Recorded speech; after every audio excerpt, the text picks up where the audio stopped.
Welcome to LOA Today. Recording has started. Walt Thiessen and life coach Linda Armstrong here, and a little voice in the background telling us that we're recording. Carlos Balasquita is going to be along in just a few minutes. Today is Friday, December the 7th, 2018, Pearl Harbor Day. Happy Friday, and we hope that your weekend's off to a great start. It's 4 p.m. New York time, 1 p.m. Los Angeles time, 9 p.m. London time, and in Sydney, Australia, it's 8 a.m. Good morning, Sydney, Australia. And good afternoon, Linda. How you doing? We haven't talked in a week, but I hope things have been going well for you. You're smiling as usual, so things must be going well because they're always going well for you. Yeah, things are going well. Trying to stay warm here in New York. Yeah, we got a cold spell going on right now, don't we? So, but that's all right. I guess it's not so bad, but no. Well, you just don't spend a lot of time outside, that's all. I mean, I had to be out to run a few errands today, but you get to the location, you don't hang around outside, you go inside where it's nice and warm, right? That's how you stay in that good frame of mind. If you stay outside all day, yeah, you'll probably start feeling a frown after a while, but... Seems like every year I get more and more less tolerant of the cold. I think I'm ready to move somewhere warm. I hear you. Well, a few years ago, Louise and I were living in Virginia, and she was really missing New England, which was the main driving force behind us moving back. But I have to admit, that was the one thing that I was going to be least interested in, and that was dealing with the annual cold, because it gets pretty darn cold up here. But, there are definitely trade-offs for sure. I mean, New England is a beautiful place, especially during the rest of the year. So, definitely trade-offs. But anyway, we're going to be doing another question and answer here in the Facebook group. And anyone who wants to jump in and ask us about something, Linda's a great person for all this stuff because she's such a great energy coach. But really anything related to law of attraction, anything that you're dealing with trying to deliberately create, maybe you have comments to share, maybe you have wins, manifestation stories. Those are always fun. But whatever you want to come on and talk to us about, it's kind of like open mic day. And they've been very successful in the past. We've had a lot of good input from people. So we figure, okay, let's do some more of them because they're a lot of fun for sure. And it's really great, Linda, when we get questions to answer and challenges to tackle and so forth, because it's kind of like I'm not sure what the right analogy would be, but you have to have you think quickly on your feet because you're reacting quickly to a situation you just got exposed to, and it's a lot of fun. And I'm going to actually get us started. We can actually answer a question. We have a question that's come up. So I'll bring up what I was going to bring up after we answer this question. Sanjay says he needs a new job. How do I attract it? How do you attract a new job, Linda? What does he want to do? You got to get into that. You got to know what it is that you want. Mm-hmm. And, really see yourself in that job. I mean, make up all these different stories in your mind, living it now, not giving a care to how it comes, but when inspiration comes, like when you hold that higher vibration of seeing yourself in a new space, like maybe you don't know what all the people look like there or what the place is like, but you can just feel yourself there doing whatever it is, the work that you do, and actually really thriving and enjoying it, like feeling that or the excitement of a new place to go or a different route to drive. Like finding ways to make up stories, if you kind of know an area that you want to be at where you kind of, it doesn't even matter. You picture yourself going outside just across the street to this great restaurant that happens to be there. Like you just make up tons of stories of living this new job. The problem that we all run into, I do it too. I know this stuff. You get stuck on trying to figure out how to do it. If I send out this many resumes or if I do this or maybe I go knock on someone, you got to feel the energy behind the action steps. Right. So if it feels heavy, like you're trying to force yourself to make one more call today and your energy's like, oh man, I don't want to do it, but I got to do it because so-and-so told me you got to do at least 10 a day, whatever it is. Whoa, I almost knocked something over. When we start to, you got to feel your energy. If you're excited maybe to make this, hey, there's Carlos. If you're excited to maybe make this new phone call or whatever it is, like there's something pushing you or something compelling you, like, I just have to do this because I think that's going to get me to that new job.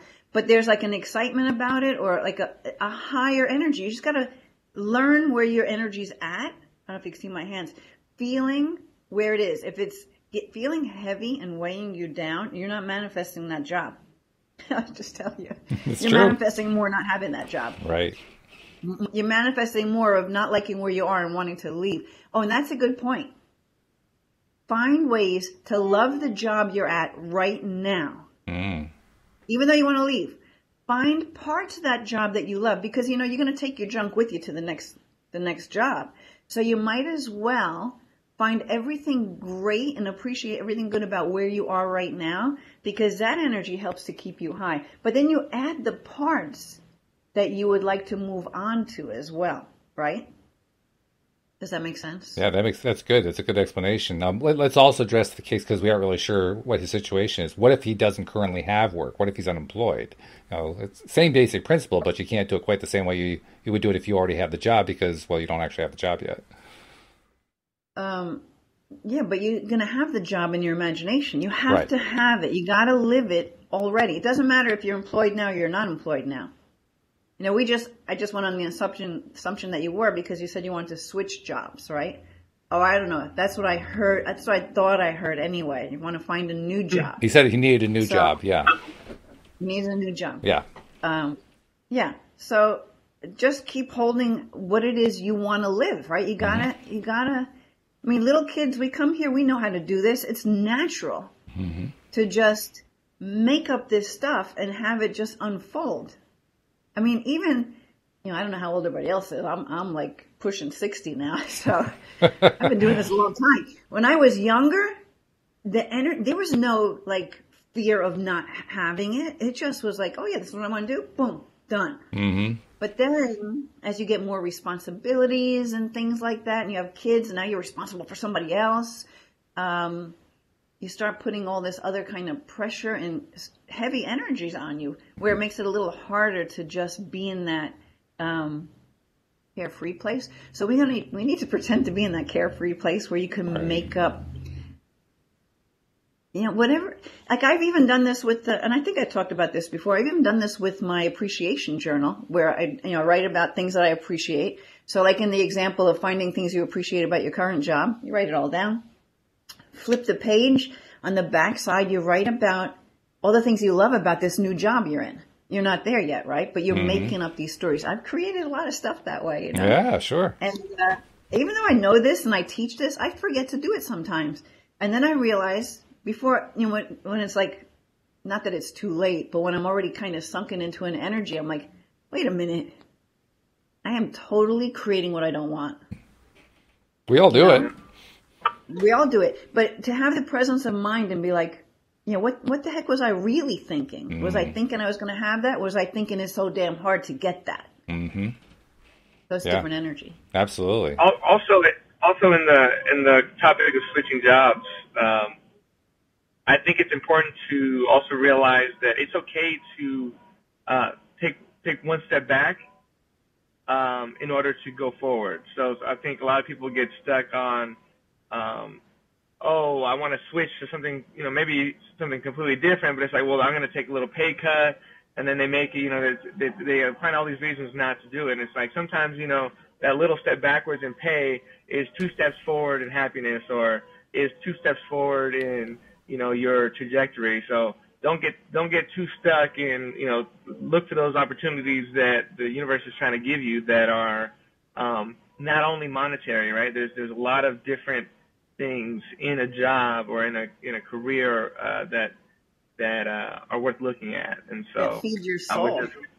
So I would just kind of keep that in mind. And also when I just recently did this, so just to give some advice as far as if you're trying to jump into something that's again, not in the industry that you're in, or maybe it's like, somewhat, but it's hard for you to kind of manifest because it's hard for you to get into that space where it's real. That happened to me. So, going into comedy is like, well, now I have to calibrate my mind so that this is a reality for me, going to college and getting a corporate job was, of course that's going to happen. I have to kind of have that same mentality with my comedy. And so what I found that worked well for me is networking. So going to places where these people doing this job are already there, and just really get into everything you can to be like in the mindset of that job being real for you. So for me, it was the comedy clubs. For others, it might be, you get into a marketing association. If you want to try and go for a marketing association, you just start going to events and things. You just really want to get your space to where it's like, oh, this is a reality. This is no longer that over there. This is now this right here, and then you're kind of in it, and so that might help, kind of get into that mindset. You know what? I have to just add this. Right now, you might see an eagle behind my head and a wall and maybe some feathers or something. But guess where I am? I'm in a convertible with the blue sky up ahead. Only I'm not in California. I've lived there. Now I am in Arizona. Ooh. That's it. That's my picture right now. I'm in it. Feeling the heat. Look, the sun. I think I'm going to have my window shield my eyes a little bit. We have questions from Ali and Muhammad, and we will get to those in a moment. Sanjay gave us some follow-up information. I wanted to share it with you because it's kind of important. Sanjay says he's working, but they're putting pressure on us, his coworkers, I presume, to force us out. And then he also said his 5-year-old daughter passed away this past February, and he ended up losing confidence and ended up in a lot of fear. And I mean, our heart goes out to you because that's a really rough thing to go through. But I mean, how do we calculate that in, Linda? Well, 2 things came to mind. Number one is, I lost my sister over this past year too, and that grief can really, and I can't imagine it's even worse when it's your child, can really kind of cloud everything that you're doing and make it feel so much worse than it actually maybe really is, as far as moving on to another job, because you're carrying, you're just hurting so much. But what was the other part of that? But keep in mind, sometimes, and listen, you got that little angel over you, right? Keep connecting to your child, who talk him or her. I don't remember daughter. What you said it's a there. 5-year-old daughter. Daughter. Okay. And talk to her, have her help you, take her to work with you for the day. You know what I mean? Like that kind of lifts you up, maybe helps soften the grief because you're missing her so much, but really she just doesn't have a body. She's here in spirit. Like you can still connect to her. I connect to my sister a lot. I can feel her. And the other thing is, sometimes there's a divine plan.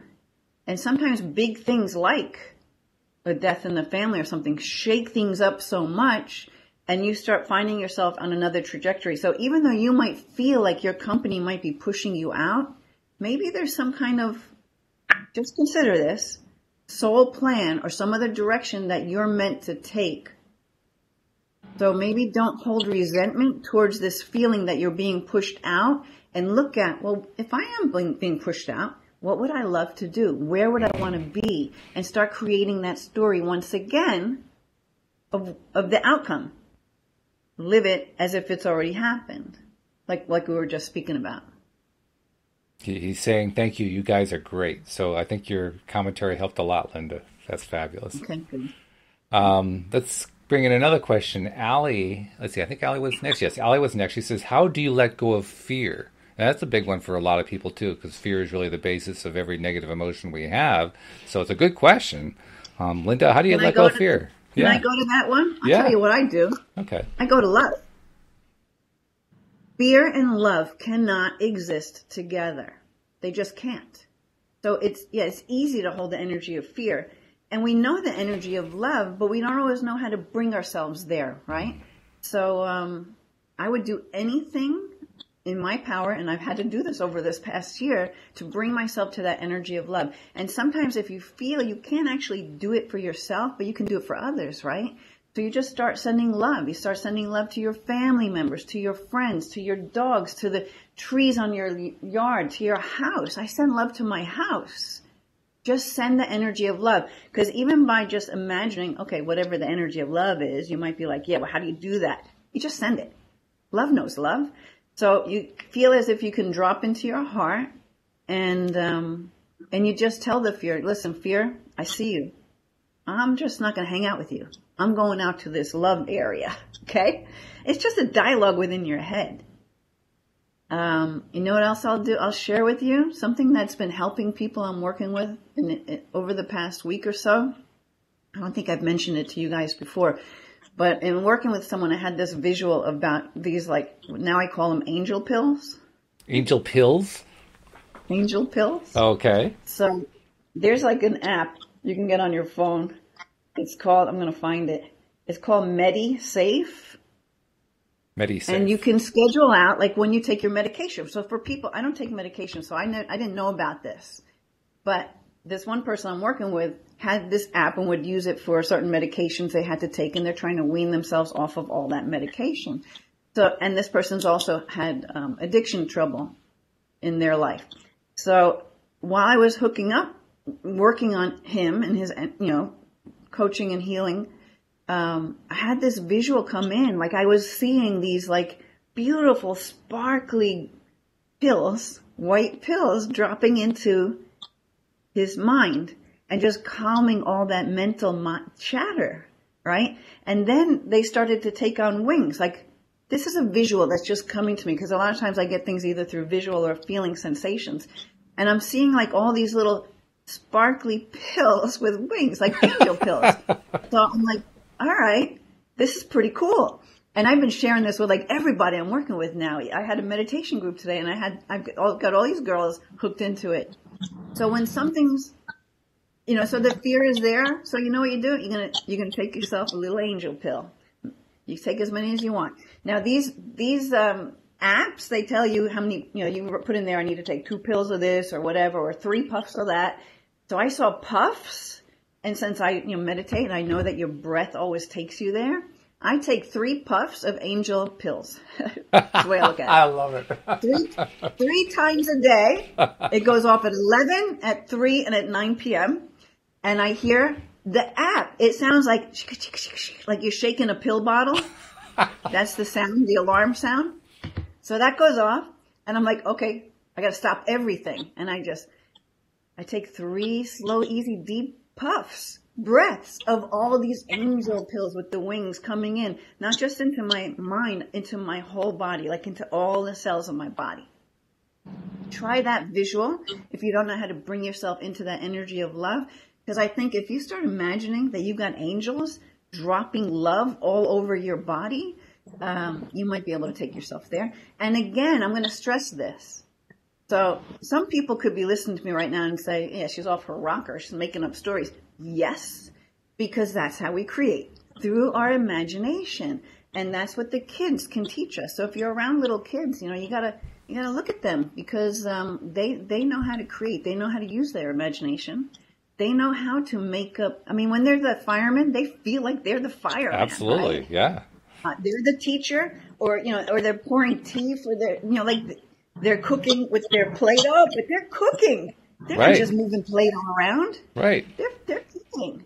They're living it. So let's remember what that's like. Let that inner child out. So I would just say, fear, talk to the hand.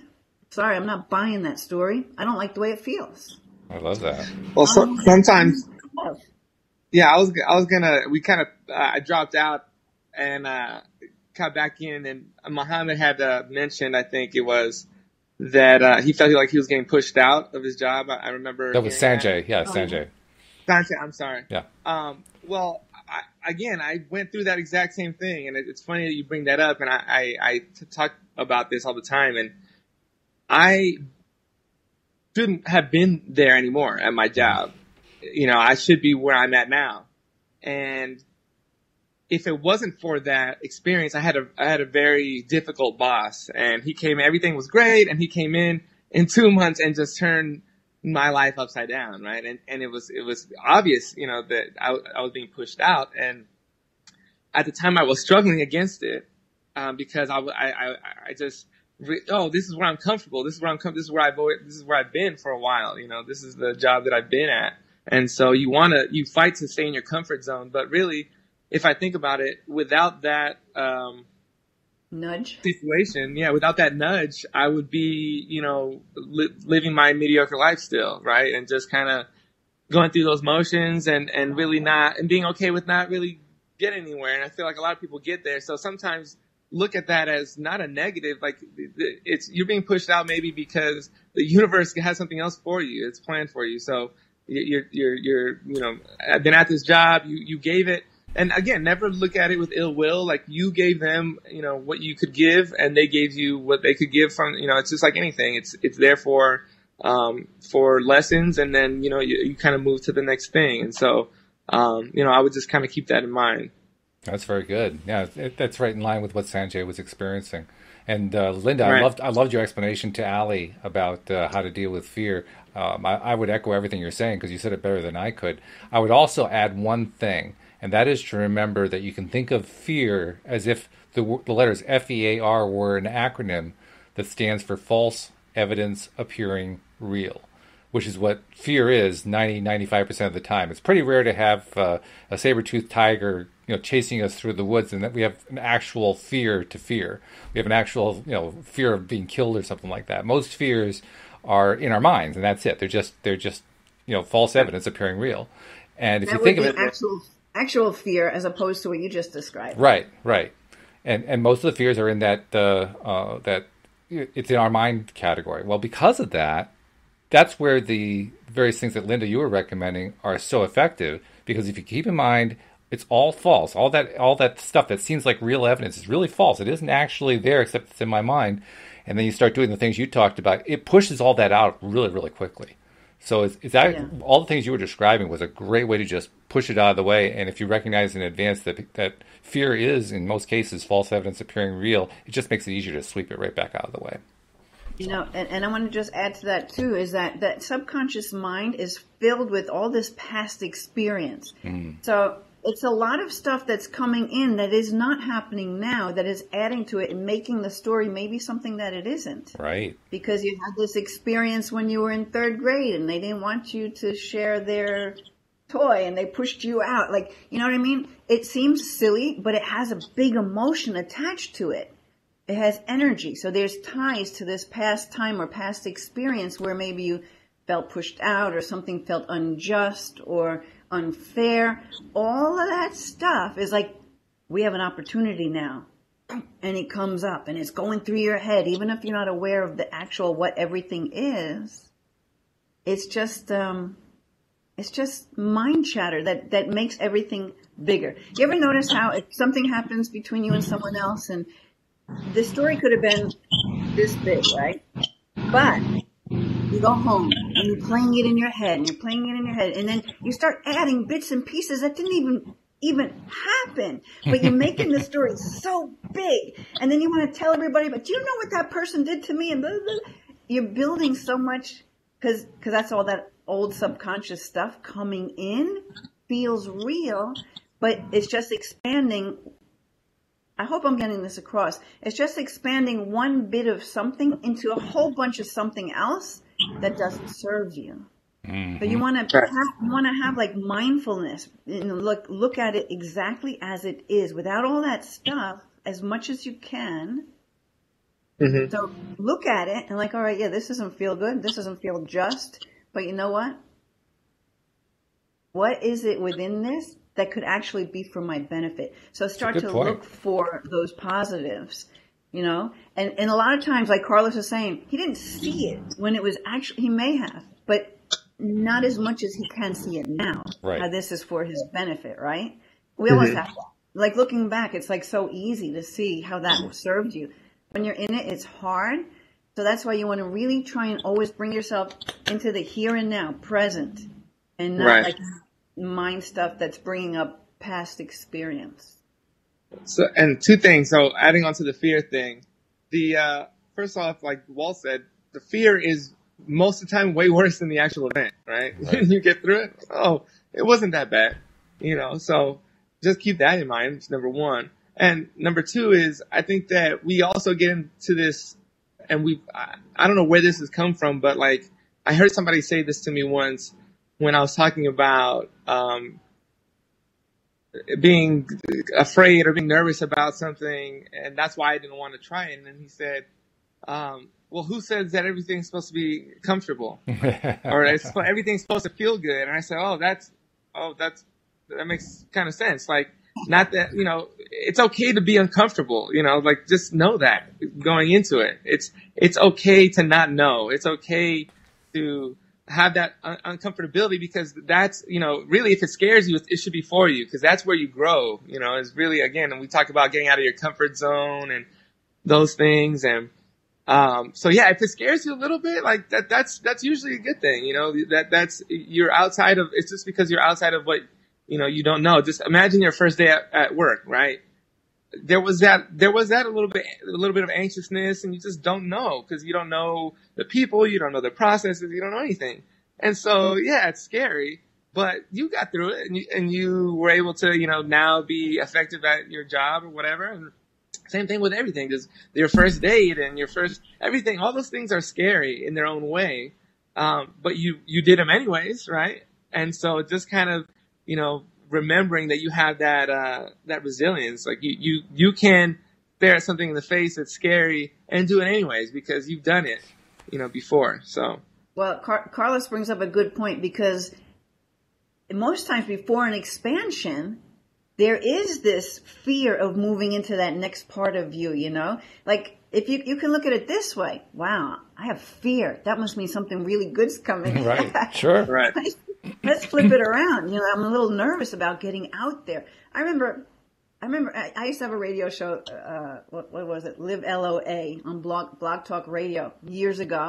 I remember the first time doing that show, I was like, and I'm just talking, like there's no people there, but you have this idea that there's people out there, it was scary, Yeah. But after you start talking and you're like, then I couldn't shut myself up, really. So I know that feeling. It always feels a little bit, and that expanded so much for me to be able to get myself out in front of more and more people and actually enjoy the experience and know that when I had those little bit of butterflies, maybe Carlos feels that now when he goes on stage. It's like, okay, it's there. It kind of is. Maybe it's feeding me some energy. So when I go out there, I can just step into it, and then let it take over. Yeah, I was going to say, it's like a roller coaster kind of, that's everybody's somewhat scared of the roller coaster that they've never been on, right? Even if they like roller coasters, but you kind of, I noticed that the more you do things that scare you, the release of that fear is really exhilarating. Like the first time I played in a sold out, show, right? I think I'm going to forget everything that I'm supposed to say. And I'm just reading the stuff over and over and over again. And then, but when it was time, it's like jumping in the pool, right? You don't go, it's better to jump in at the deep end than to, do the little by little thing. So you go from completely scared and you just jump in. And I jumped in with, at 100%, you bring it to a 10. And that's how you should approach a lot of things. If you're going to do it, don't kind of inch your way into it and like maybe, do it, make that decision and see that release of fear and how good that feels. Oh, when you actually realize, oh, that wasn't bad at all. That wasn't as bad as I thought it was going to be. That relief, for me feels great. Like, oh man, it's kind of like that, shattering that expectation, That's good. Yeah, we're doing a Q&A for people who are just dropping in. And if you have questions, be sure to type them into the comments section if you're listening to the live stream on the Facebook Law of Attraction Change My Life group. Obviously, if you're listening to the recording of the podcast, you can't actually commit or send a live question to us. But you can do like Beth did. Beth sent an email to me today that I'm not sure if we'll get to it for today's episode because we have all these questions lined up here. But certainly either Sunday or Monday we're going to be addressing what she brought up too, and she had some great stuff to share, so I'm looking forward to that. We currently have 2 other questions lined up. Muhammad is next, and then Basia has a rather detailed question after that, so you're on deck, Basia. But Muhammad is asking, and he is specifically targeting it to you, Linda. He wants to know what you have to say.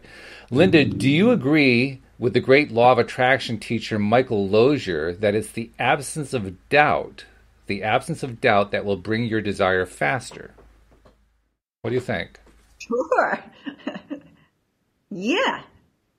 I actually haven't followed a lot of his work, to tell you the truth.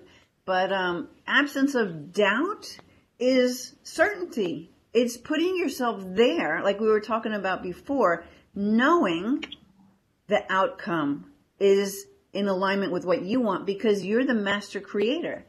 I mean, the outside reflects the inner. You cannot get away from it. So whatever's going on out there, if you don't like it, you got to change what's going on in here. So, so if there's doubt there, then yeah, that's going to give you more to doubt and more to not trust in your own abilities or whatever the circumstance or the situation might be. I don't know. Can you elaborate on that? Was that too simple?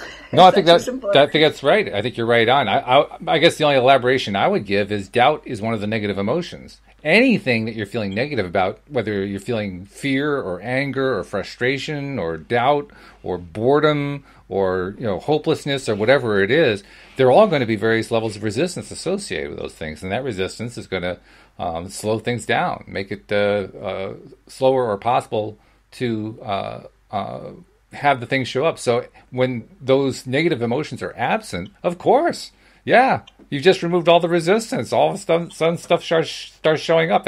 That's why we do a daily dose of happy. We want to get everybody into the happy zone. So absolutely yes, Muhammad, you got it nailed. That's exactly what goes on. Okay, so while we were doing this, I pulled a card. Okay. So can you see it? Peacock Spirit, let it shine. Okay. Sounds like it could be a good something regarding this. I need Sounds to put like my old lady eyes on. Okay, so Peacock Spirit, let it shine. The Oracle message. When's the last time you shook a tail feather and shined your light for all to see? Within each of us is a peacock spirit yearning for expression, and you're called now to show the world the gorgeous creature that you are. For you are a manifestation of spirit. Come out from the shadows, Peacock Spirit says, and show your true colors so that others may be inspired to express their own exquisiteness. Dance as if you remember that you are made of stardust and grace, filled with life force energy and sparkling light. You are a channel for divine love, and your dance is one of a kind. Catch the light and help it to shimmer and dance in celebration of your good fortune of being right here, right now. Spirit wants you to be joyful so that others may get up and dance alongside with you. So yeah, I like that message. Shine your light, be who you are. No doubt. You just know. It's like you gotta own yourself. And if you don't know how great you are, then you can get someone like me to help you to take away all those things that stop you from seeing your truth. That you are love and that you are capable of anything you want to do, and you have that power within. I don't want to preach, but I mean, that's it. That's who we are. And so that's why all of us are interested in law of attraction, because we got this, we heard something like, oh wow, that's got to be true because that feels so right for me. Right. All this other stuff, it seems like it's not my story. What is it? I don't know what it is. I don't like it. You want to pull away from it and go to the light to shine, to be and express who you are without doubt. So to me, I think that's what that's telling us. I agree with you. In fact, I'd even go so far as to say that when we become deliberate creators, meaning we're trying to learn how to apply the law of attraction deliberately in our lives to attract what it is we most want, that doubt is probably one of the first things that we're trying to overcome and put aside, because it's the first thing that pops up. Like, we're basically buying into the idea that if we believe it, we will see it, which is the diametric opposite of what we're taught. We're taught, well, I'll believe it when I see it. And now we're saying, oh, no. It's when I believe it, I'll see it. It's the other way around. And it just feels funny. So, of course, we start to doubt it. Because we're like, can this really be true? We want it so bad to be true. Yeah, it can be. It is. Doubt. Yeah, doubt. I mean, I think for me, it's the only thing that blocks. Like when I have the absence of doubt, I have clarity, right? I can see what it will manifest into. I can see kind of, and I think that I talked to you guys about this. That's a gift that I've had, it's just like, I can kind of connect the pieces even kind of before they happen. A lot of people see that in hindsight. I'm able to see it a little bit, but that's when I have a clear mind, and then it really just kind of, in the zone. It just takes off. Yeah. Anything that I've really manifested, that I can really point back and say, this is like, I did that, and it was quick or relatively quick. So like, for a new job or, new city, maybe in a few months, that's pretty fast. Things like that have been with total clarity. And I think when Linda, earlier, you were talking about just getting yourself into that vibration, like that high vibration, or for me, that's it. It's getting rid of doubt. As soon as I get rid of that doubt, I'm able to climb right back up into, that mode, it seems like. So I would 100% agree with that. And all the other negative emotions, I feel like revolve around that one. It's kind of, that's like the one that I see that is like the sun of all the other, the solar system of negative emotions, right? Well, and you know what? And you could even just pretend to be in that other energy. It's like if you make yourself smile for no reason and keep doing it, after a while you start like laughing, because the energy will take over. Yeah. It really does. No doubt about it. So, Mohammed, I hope that helps you. Now, Basia has a very specific question about relationships and dating, and it's actually one we hear a lot or read a lot when we're interacting on the boards here in the Law of Attraction Change My Life group and in other Law of Attraction groups on Facebook and in other places too. I'll read to you exactly what she has to say, and then Linda will let you have the first stab at it. But Basia says, I'm imagining every day my partner, and I haven't had a date even for over a year. So what is wrong? Because I'm visualizing, I'm feeling it, but every guy I'm chatting to is just disappearing, canceling dates or having excuses or just stopping texting. I mean, seriously, I don't believe there's something better for me there anymore. If I can't even have a date, how can I have relationships? So Basia's in a kind of a tough place there, Linda. What do you tell her? Well, I would challenge her to really look at what she's feeling.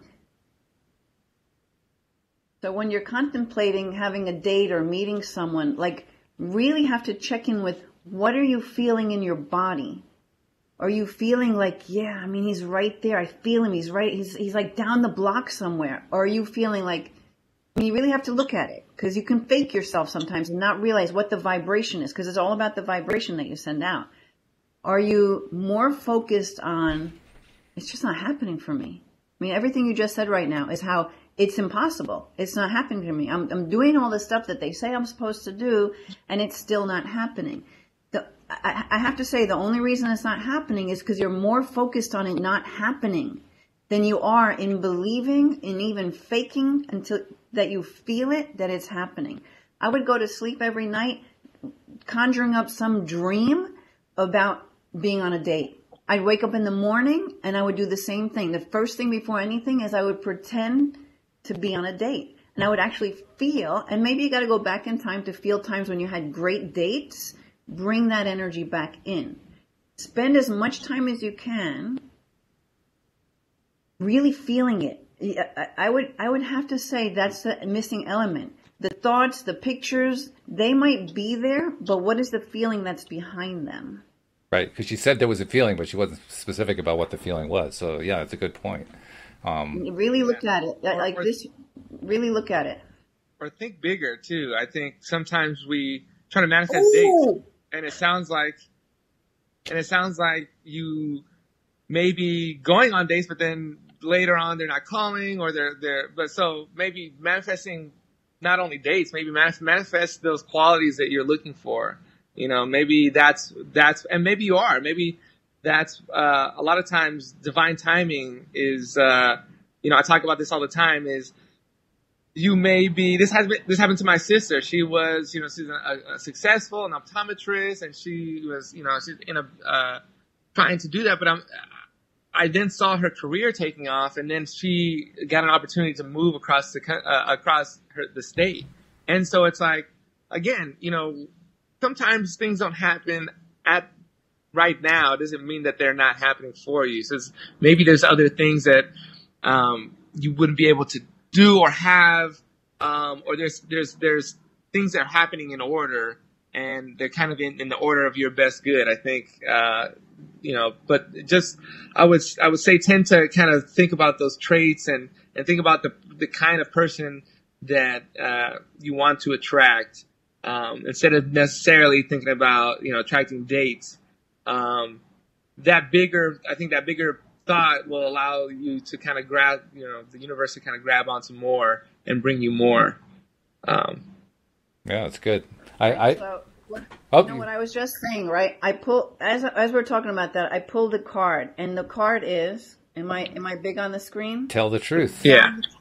Tell the truth. So it's just backing up that you need to really look at what are you really feeling regarding what you're manifesting. Are you feeling this person that is just so loving to you that laughs for no reason at the stuff you're doing, that allows you to look horrible in the morning and then beautiful at night? Like all parts of you, like are you imagining this person who loves to do the things that you like to do? Just like Carlos was just saying. Are you picturing yourself going out and having fun, even just with your friends having fun and just happening to bump into some guy and you just hit it off? Like, you got to put yourself into really feeling it like it's happening now.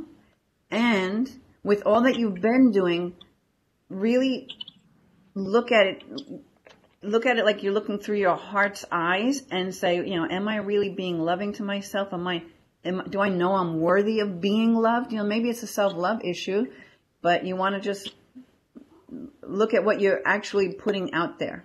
I think it's good. And the universe will alter your approach too. So be aware of that. If you've been trying online or chatting and it's not working for you there, take that as, hey, I'm trying to force this and I'm trying to manifest it. Instead of getting frustrated, it's like, well, this is just not the way that this is going to happen, right? Let's try a different way. Try doing the things that you love to do. I got that advice from a good dear friend of mine. If you do the things that you love to do, you'll find those people that, also love those things, right? And Walt talked about his wife dancing or through dancing, I'm sorry, but that was his passion and that was his, hobby that he really loved. And look how well that turned out. And I can, retell this story over and over again, with different examples, but I would kind of just, try that. It's just try just altering your approach a little bit. I get there too sometimes where I know I'm manifesting correctly. I know I have clarity and I'm just beating, my head over the wall trying to get something to go.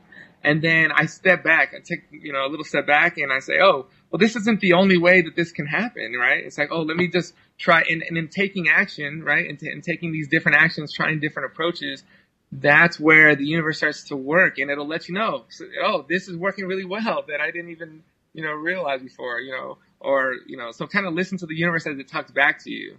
You are telling it what you want, but sometimes it will try to direct you as well, Yeah, so that brings up two things for me. One thing is, I keep hearing the word trying. Both of you guys have done it. I probably did too. Trying is a heavy energy. Trying is not doing. So you want to come from this place of the I am,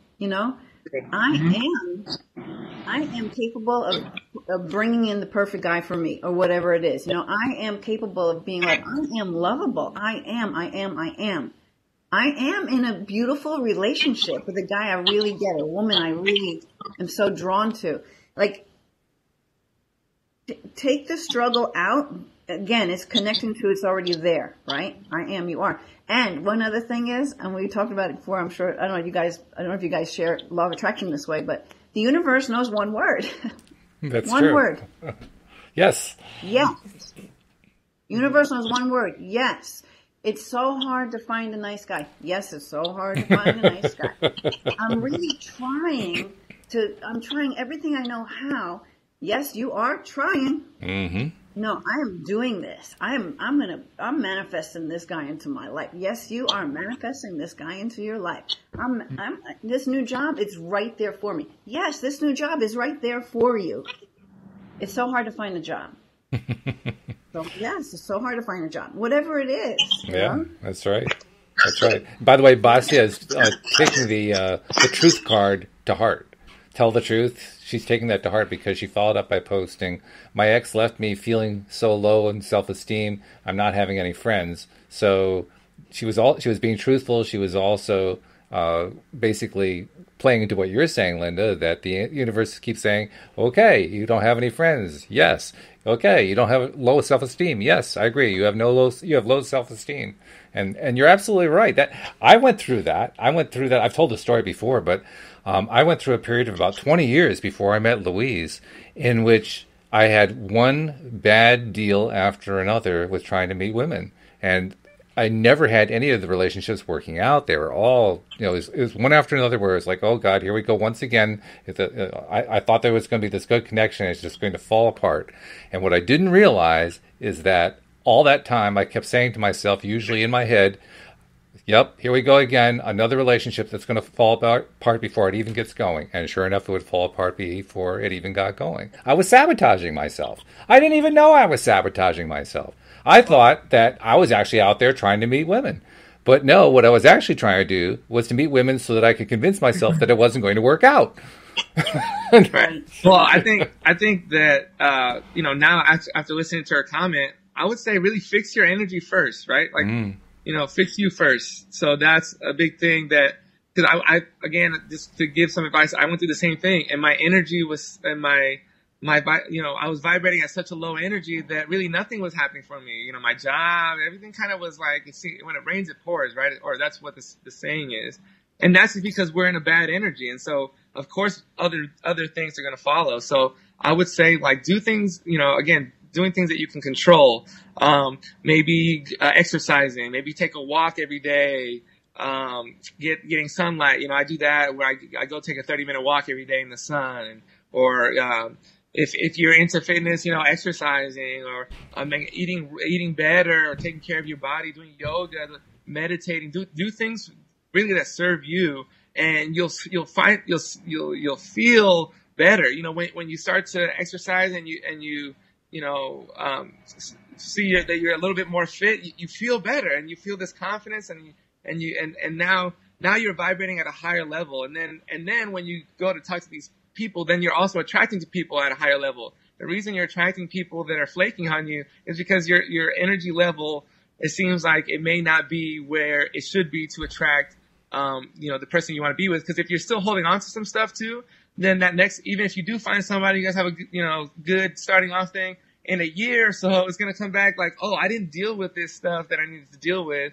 And now it's, encroaching on my new relationship. And I've had that happen as well. So just really, I would say, focus on really feeling good, with yourself, and really feeling, and then, I'm not saying don't, attempt, but I would say really just focus on that. And then the men will come, the good men, the genuine, the energy that you're putting out will be returned to you as well. So just, definitely just, again, focus on the things that you can control. Yeah, so totally agree. It's exactly it. It's a self-love issue. You got to get back to yourself. Now, I can help you with that if you wanted to hook up with me through my website. If you go into my website, you can opt in to get my 7 tips for high vibe living, right? So they're very easy tips that can help you to keep into a higher vibration, but you'll get an offer to purchase the course. It's only like $69. In that, I have meditations, and I have some, brain entrainment hypnotic meditations you can listen to, like 10 minutes each. One is how to maintain a high vibe, and the other one is all about self-love. You are lovable. You listen to this, you're going to reprogram your subconscious mind to know that you are loved, that you are lovable, that you are worthy, and a whole bunch of other stuff. I forget what I put in there. I made it a little while ago. But I know it's helping a lot of people. They're like, I'm starting to believe it now. Because ask Abraham, a belief is just a thought you keep thinking, right? That's so right. You can reprogram this stuff. Anyway, that's a tool that can help you. If you're interested, just go to, lovemylife.coach. You'll find it. Yeah, good stuff there. And the other thing I always like to mention for somebody who says they have low self-esteem, I really recommend mirror exercises for that. Because that's where you're literally looking in the mirror and talking to yourself and telling yourself all the things that you like and love about yourself. And it's a challenge at first, especially when your self-esteem is low.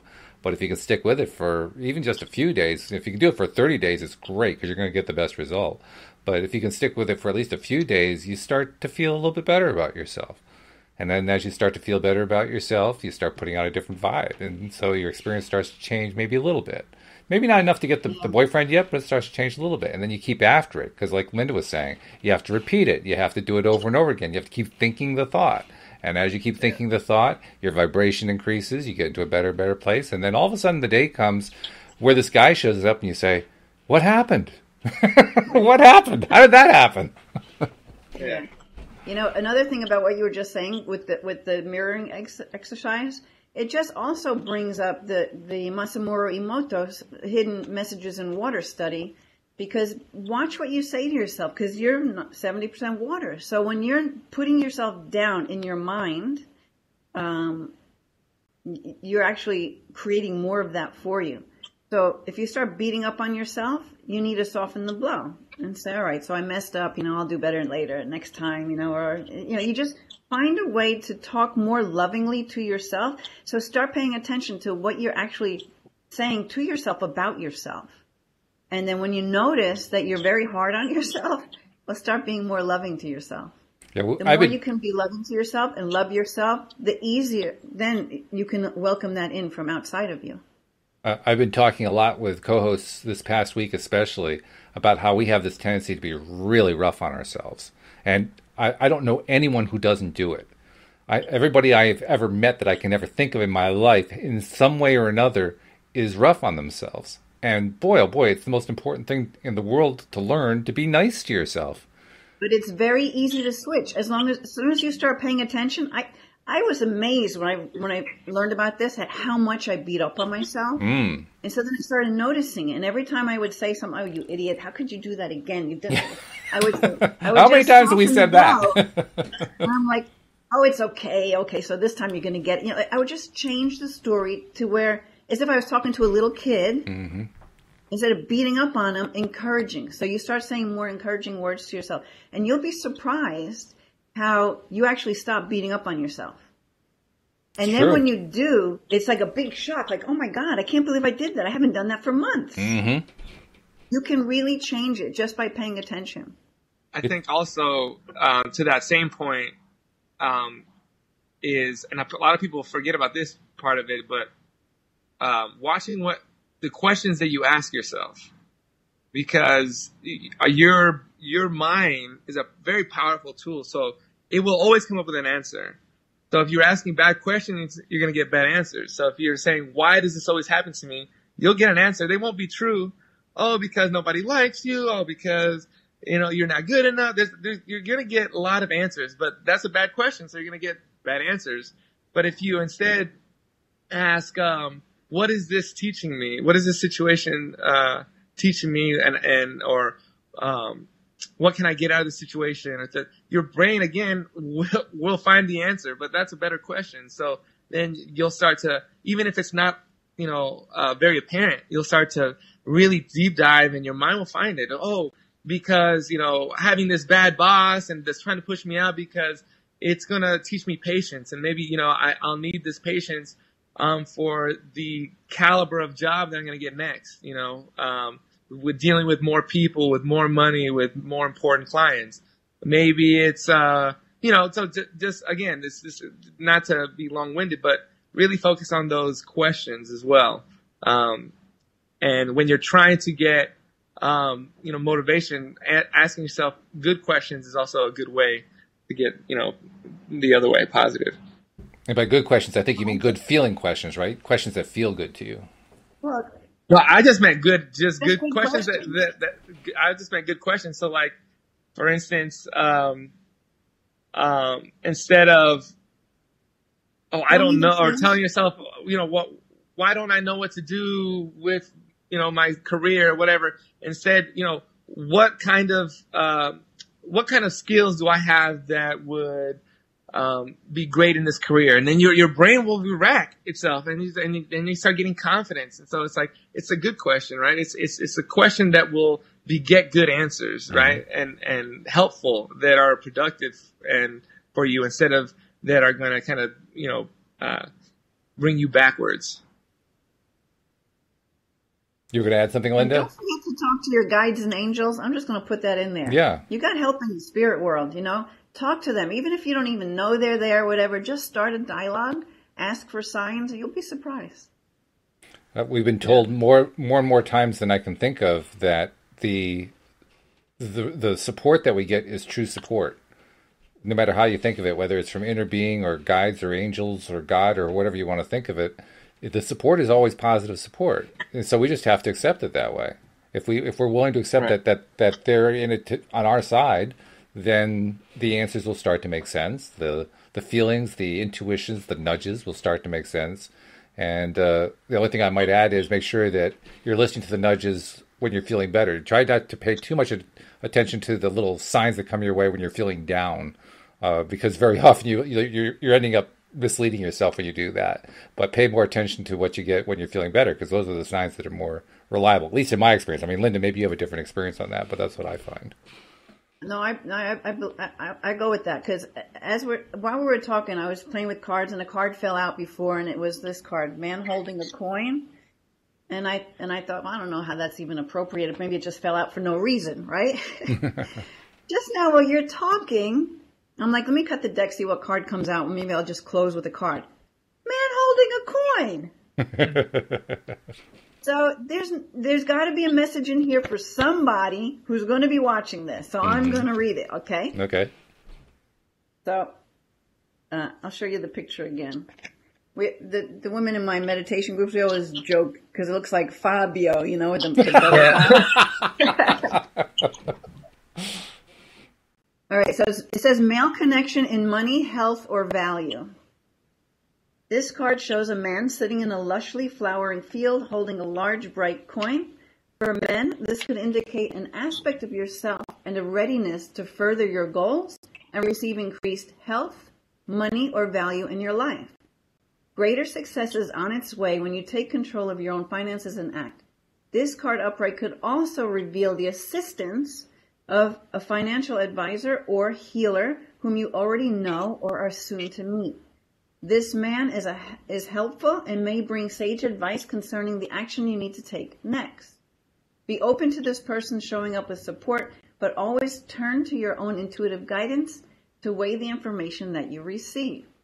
This card could also signify a new love interest with a wealthy man or a man from work. Okay. So we'll see how that hits anybody. If it did speak to you, even if you're just watching the replay, please put a comment in the Facebook so we can see who this card was meant for, because it came up twice.